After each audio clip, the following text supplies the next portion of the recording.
I never thought that a car accident would change my life forever.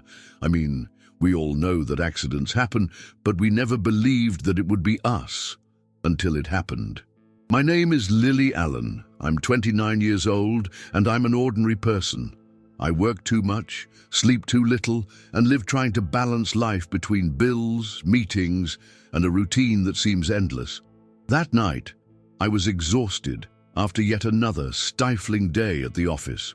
The traffic was relatively calm, but my mind was in disarray.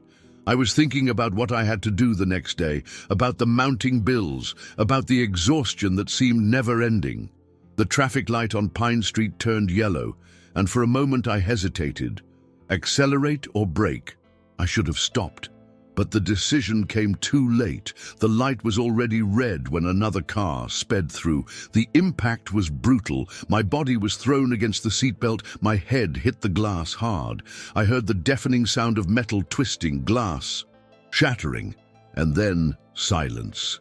An absolute silence. That's when I realized something was wrong. Very wrong. I didn't feel any pain. I didn't feel anything, really. My first thought was, did I faint? But when I tried to move, I realized I was no longer inside the car. In fact, I wasn't in any place I could recognize. It was as if I were suspended in the air. But at the same time, everything around me seemed to dissolve into an indescribable void. Then, something even more frightening happened. I saw my own body. There in the wrecked car, trapped among the debris, unmoving. Panic took hold of me. This can't be happening, I thought, but it was. I was dead. I couldn't take my eyes off it. My body lay there, motionless, pale, with blood trickling from my forehead. The windshield had shattered, and sharp pieces were embedded in my skin. It was a horrible sight, but what scared me most was the complete disconnect from it. I knew that that was my body, but I no longer felt like it was part of me. It was like looking at a strange object, something that no longer belonged to me. Then, a distant sound began to form around me. Sirens, cries, people running. I could see them, but I couldn't hear clearly, as if the sound were muffled, like when you're underwater. I tried to scream, tried to move, but it was useless. That's when I felt a force pulling me. It wasn't something physical. It wasn't like hands grabbing me, but a kind of invisible current dragging me upward. My heart, or what was left of it, raced. I was rising, faster and faster, leaving behind the chaos of the accident. The city lights began to distort, blending into a blur of colors, and soon everything was replaced by a deep darkness. But this darkness wasn't frightening. On the contrary, it was serene, almost welcoming. I felt that I was being taken somewhere, but where? Suddenly, a point of light appeared before me. Small at first, but growing quickly, as if it had a life of its own. It was a pulsating, vibrant light, something I had never seen before. It wasn't just brightness, it was presence. I didn't see a path, but I knew I had to move toward it. Something inside me said that this light held the answers. As I approached the light, an indescribable sensation overwhelmed me. It wasn't just warmth or peace, it was something deeper, as if every part of my being was being enveloped by a living, conscious energy. I had never felt anything so intense before, as if that light somehow knew me, as if I were returning to a place that had always been mine, but that I had forgotten. The darkness around me began to disappear, giving way to a space that was impossible to describe in common words. It wasn't a tunnel, it wasn't heaven, as depicted in religious paintings, but a field of pure existence. I saw no walls or limits, just that pulsating light growing before me. And then, without warning, I felt something different, a presence. In the next instant, I realized I wasn't alone. Something, or someone, was there with me. My first instinct was fear, but that quickly dissipated. The presence was strong, overwhelming, yet at the same time it radiated an incomparable peace. That's when my eyes, if I still had eyes, distinguished a shape at the center of that light. It was a human figure, but unlike any I had ever seen. It wasn't just appearance, It was what emanated from it. Love, truth, power. All of that hit me at once, and before I could question anything, I understood exactly who was before me. I didn't need to ask. I just knew. It was Jesus. I wasn't an extremely religious person. I believed in God, of course, but I wasn't the type of person who went to church every Sunday or spent much time thinking about the afterlife. But there, in that moment, any doubt or hesitation I might have had simply ceased to exist. The presence before me wasn't an illusion, nor a product of my mind trying to cling to something familiar. It was real, more real than anything I had ever experienced in my earthly life. When Jesus looked at me, it wasn't just a glance. It was as if my entire existence were being read in a single instant. There was no judgment, no condemnation, only a profound knowledge of who I was, what I had done, and what I still didn't understand about myself.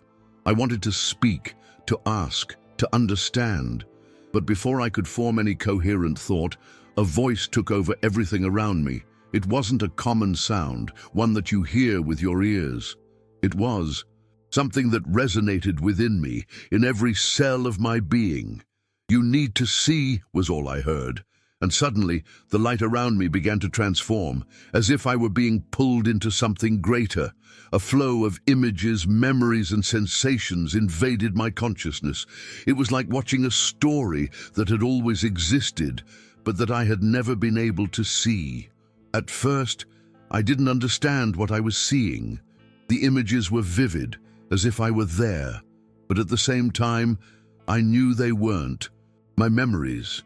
I saw people I had never known, places I had never set foot, times long before my birth. They were ancient villages, full of life, illuminated by bonfires dancing to the sound of drums. Men and women gathered in a circle, their voices rising in chants that seemed to touch something beyond the physical world. I could feel the energy of those people, as if the very earth and sky responded to what they did. But it wasn't just music or dance. It was power, a real, vibrant power that flowed through them like an invisible current. Then I understood. This wasn't just a vision of the past. It was a revelation. Jesus was showing me something that had been forgotten, erased, buried by history. Those men and women were healers, spiritual leaders, prophets. They had a deep connection with something I couldn't name, but that was as real as the ground I used to walk on. I saw hands being raised, and with a simple touch, wounds being healed.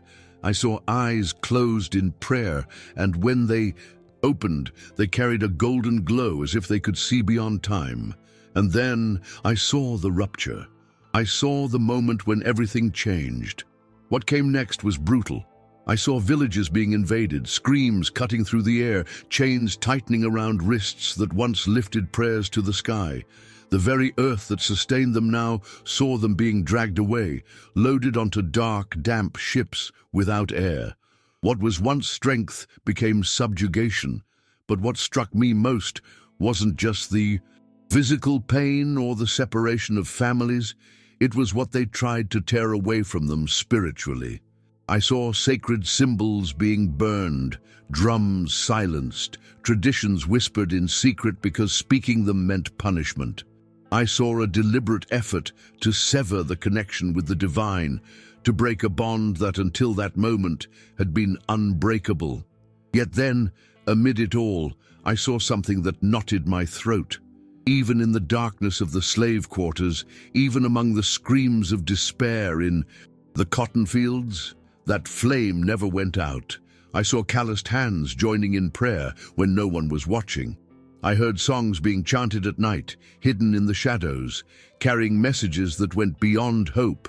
They were calls for spiritual resistance. Even when they tried to take everything away, something remained, something survived. And now Jesus was showing me that this strength, this gift, had never truly disappeared. It had only fallen asleep, waiting for the right moment to awaken. The vision shifted again, and this time I saw the present. I saw busy streets, huge cities, different faces, but the same energy vibrating in some people. I saw young people feeling a calling without fully understanding what it was about, seeking answers in places that couldn't provide them. I saw pastors, community leaders, artists, writers, all carrying fragments of this truth without knowing how to connect them. But I also saw distractions. I saw a world that seemed designed to keep this force asleep. The media feeding lies, culture being distorted, faith being commercialized. I saw divisions being created where there should be unity. I saw people being convinced to forget who they truly were. That's when I understood the real reason why Jesus was showing me all of this. He wanted me to know that the time for awakening had arrived, that this force was beginning to move again, and that those who carried it were about to remember. But I also saw something else, a shadow, something moving at the edge of my vision, trying to hold back this awakening, forces that weren't merely human, but that infiltrated the world through systems, manipulated beliefs, fear, and misinformation. I felt a shiver. This battle wasn't just about reclaiming what was lost. It was about preventing it from being erased forever. My heart, or what was left of it in that state, pounded with a mix of urgency and understanding. I didn't know how, but I felt that this revelation wasn't just something I was witnessing. Somehow, I was part of it. We all were. Jesus' voice resonated within me again, unhurried, yet laden with an impossible weight to ignore. The time has come. Those words vibrated through my being in a way I could never adequately describe. It wasn't a mere warning, it was a summons. I understood without needing any explanation. What I had just seen wasn't just a story. It was a reality that was about to unfold, and the world wasn't ready for it. I wanted to ask what I should do, how to carry this truth back into my body, how to tell such a story without being ignored or ridiculed. But before I could react, I was pulled back with an indescribable force. It wasn't like before, when I had ascended gently toward the light. Now, it was as if I were being sucked back into my body, out of control. The vision shattered, the light distorted, and I felt an impact so strong that, for a second, everything went dark. The first thing I felt was pain, an absurd pain, as if my entire body had been crushed and then reassembled haphazardly. My lungs burned as I struggled to draw breath, and my head throbbed as if it were being pressed by something invisible. I heard voices, machines beeping, hurried footsteps around me. My eyes opened, and the cold light of the hospital blinded me for a moment. I was back, my heart racing, my skin sweaty, my whole body trembling. The doctors looked dazed, as if they hadn't expected to see me wake up. And then I heard one of them say, 7 minutes and 46 seconds. She was dead. Those words hit me like a punch. I knew I had been somewhere else. I knew that what I had seen wasn't a dream or a hallucination. But how would I explain that to anyone? Who would believe me? I could barely believe it myself, and yet I had lived it. My fingers dug into the hospital sheets while flashes of the experience still pulsed in my mind. The light, the voice, the visions, Jesus, the calling, all of it was still within me, and somehow I knew that I would never be able to go on with my life as if nothing had happened. I stayed hospitalized for a few more days, but something inside me no longer belonged to that place. The doctors talked about my recovery as if it were a miracle. They said that statistically I shouldn't have come back, much less without severe sequelae. But I knew that my body wasn't the only thing that had changed. My outlook on the world was different. People passed by my hospital room, and I saw them in a different light, as if I could feel the weight they carried, even when they tried to hide it. It was as if a new layer of reality had unfolded before me, and now I saw things as they really were. All the time, one question hammered in my mind. What do I do with this now? Returning to normal life seemed impossible. How could I simply ignore everything I had seen? How could I pretend that those truths weren't burning inside me? But there was also fear. What would happen if I started to speak? How would people react? Would they call me crazy? I myself would have doubted my own story if I hadn't experienced it. But then, on the second night in the hospital, while I was trying to sleep, a familiar sensation enveloped me. It wasn't a vision, it wasn't a voice, but an absolute certainty that took hold of me. I couldn't keep this to myself. I was brought back for a reason. When I was finally discharged, everything seemed different.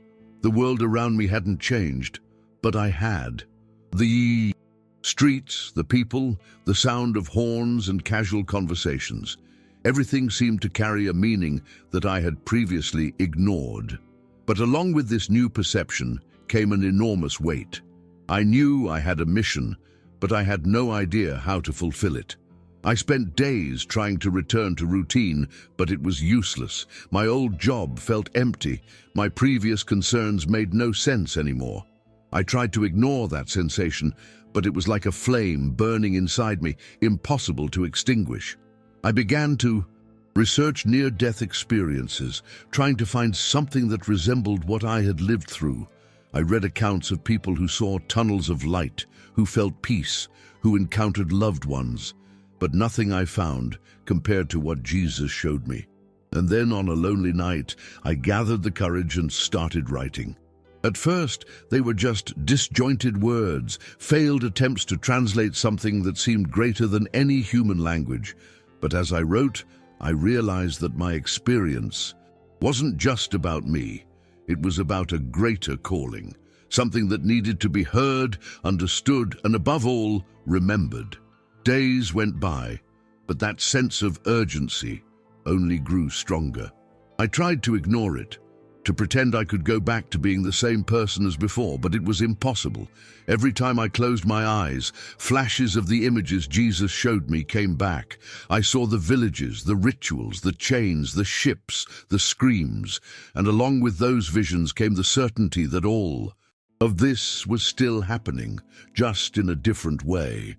The oppression never completely disappeared. It only changed its face. The control was now subtle, masked, but still present, and those who carried the gift, those who had within them that divine connection, were still being prevented from awakening. That's when I realized that more than sharing my experience, I needed to find those people, because they existed. I knew they existed.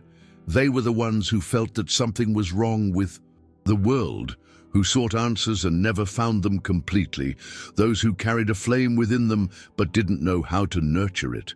Jesus showed me that the time for awakening had come, but if this truth wasn't spoken, if no one was ready to receive it, everything could be smothered before it even began. I had come back for a reason, and now I needed to understand how to fulfill that mission. I began to talk about what had happened to me, but it wasn't easy. The first people I told reacted exactly as I feared, with disbelief. Some thought I had imagined everything because of the trauma from the accident. Others tried to rationalize, saying that near-death experiences were just hallucinations of the brain. But I knew the truth. I was there. I saw. I heard. This wasn't a fantasy. It wasn't a passing delirium. But how could I prove it? How could I convince someone that Jesus had shown me a hidden secret from centuries ago, something that could change the destiny of humanity? That's when I realized I didn't need to convince anyone. The truth didn't need proof. It just needed to be spoken, and those who were ready to listen would. That's how I began sharing my story in online communities, anonymous forums, small groups of people who already felt that something was changing in the world. To my surprise, some believed me. Some people told me that they also felt that calling, that restlessness, that sense that something big was about to happen. That's when I realized I wasn't alone. The awakening had already begun, and I had only touched the surface. Over time, responses began to come in unexpected ways. People I had never seen before sent me messages telling me that they too had strange dreams, visions, feelings they couldn't explain. Some spoke about experiences that resembled mine, spiritual encounters that changed their perception of reality. The more I listened, the more I understood. What Jesus showed me wasn't just a distant possibility. It was already happening. Small signs were everywhere, and those with eyes to see were beginning to notice. But at the same time, I felt that something was trying to prevent this. It was in those moments that fear began to emerge. Some people reacted with hostility to my story, accusing me of making everything up. Others, in even subtler ways, tried to make me doubt myself. I felt a strange resistance, as if an invisible force were trying to silence me. It wasn't just the natural disbelief of people. It was something deeper, something I felt in moments of silence when my mind was vulnerable. It was as if something were trying to make me forget, trying to pull me back into the apathy of the world before the accident. But I couldn't allow that. I couldn't go back. That's when I began to notice the patterns. Every time I spoke about what I saw, about the awakening, about the truth that Jesus showed me, something happened. It was small things at first. Unexpected difficulties, people drifting away, even technical problems that seemed like coincidences. But then the attacks became more direct. Strange dreams, a feeling of weight on my chest when I tried to sleep, a voice whispering in my mind that all of it was nonsense. But I knew exactly what was happening. Jesus had warned me. The forces trying to keep this truth hidden were moving, and I had become a target. I was never the type of person who believed in spiritual battles, but now I had no more doubts. The resistance I felt wasn't just psychological, wasn't just the burden of carrying such a huge story. It was something real, something that tried at all costs to make me give up. But every time fear tried to take hold of me, I remembered Jesus' gaze, the certainty he instilled in me. I wasn't brought back to be silenced. I was brought back to speak, to remind those who had forgotten who they truly are. With each passing day, my conviction only grew stronger. I couldn't hide. I couldn't pretend that nothing had happened. Began to seek deeper answers, to connect with people who also felt that calling. I found spiritual leaders who spoke about what I had seen without even knowing about my experience. I discovered that throughout the centuries, this knowledge had never completely disappeared. It survived in songs, in prayers, in stories passed down from generation to generation. What Jesus showed me wasn't a secret just for me. It was a truth that had always been there, waiting for the right moment to be rediscovered. But along with that discovery came a new understanding. This wasn't just a personal mission. It wasn't just about me telling a story. It was about preparing those who were already feeling that calling, helping them see what had always been within them. The battle wasn't physical. It wasn't about fighting a visible enemy. It was a war for consciousness, for truth, for awakening. And the only weapon we had was knowledge and faith. Jesus showed me that the time had come, but it was up to each one to choose whether to listen or remain asleep. Understanding that changed everything for me. I realized that I didn't need to convince anyone, didn't need to argue or prove anything. My mission was simply to tell what I had seen, to share what I had learned, and to let those who were ready find their way. Awakening couldn't be forced. It had to come from within. That's how I began to connect with more people, to find those who felt the same restlessness as I did. Some had been on the path for a long time. Others were just beginning to notice, but there was something they all shared, a deep sense that something was about to happen. And the more I spoke, the more I realized that this silent revolution was already underway. Young people who had never been interested in spirituality were now seeking answers.